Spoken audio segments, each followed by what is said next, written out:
Dhaka metropolitan পুলিশের counter terrorism and transfer crime ইউনিটের বিশেষ প্রশিক্ষণপ্রাপ্ত K9 দলের ৩টি কুকুর নিলামে তোলা হয়। মঙ্গলবার মিরপুর ১৪ K9 টিমের সদর দপ্তরে অনুষ্ঠিত এই নিলামে ফিন নামের পুরুষ ল্যাব্রাডর এবং স্যাম নামের পুরুষ জার্মান শেফার্ড বিক্রি হলেও কোরি নামের স্ত্রী ল্যাব্রাডর শেষ পর্যন্ত বিক্রি হয়নি। নিলামে মোট ২টি কুকুর বিক্রি হয়ে ৬,৩০,০০০ টাকা ওঠে। কোরির জন্য সর্বোচ্চ ৫,৬০,০০০ টাকা প্রস্তাব এলেও ক্রেতা পরে আর কুকুরটি নিতে রাজি হননি। স্যাম ও ফিনের ক্ষেত্রে নির্ধারিত ৭০,০০০ টাকা পরিশোধ করে ক্রেতারা কুকুর দুটি গ্রহণ করেন। সিটিটিসি কর্মকর্তারা জানান, নিলামের নিয়ম অনুযায়ী কোনো অগ্রিম টাকা নেওয়া হয়নি, তাই ক্রেতাকে বাধ্য করার সুযোগও নেই। কোরিকে পরে আবার নিলামে তোলার পরিকল্পনা রয়েছে।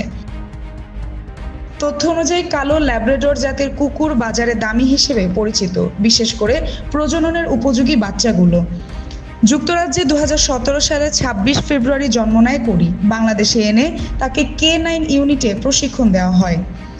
এখন তার বয়স ৮ বছর এবং সাধারণত এই বয়সে স্ত্রী ল্যাব্রাডর কুকুরের প্রজনন ক্ষমতা কমে যায়। সিটিটিসির সদস্যরা জানান, বিস্ফোরক ও বিপজ্জনক বস্তু শনাক্তকরণের কাজে প্রশিক্ষিত এই কুকুরগুলোর বয়স ৮ বছরের বেশি হওয়ায় তাদের কার্যক্ষমতা কমে এসেছে।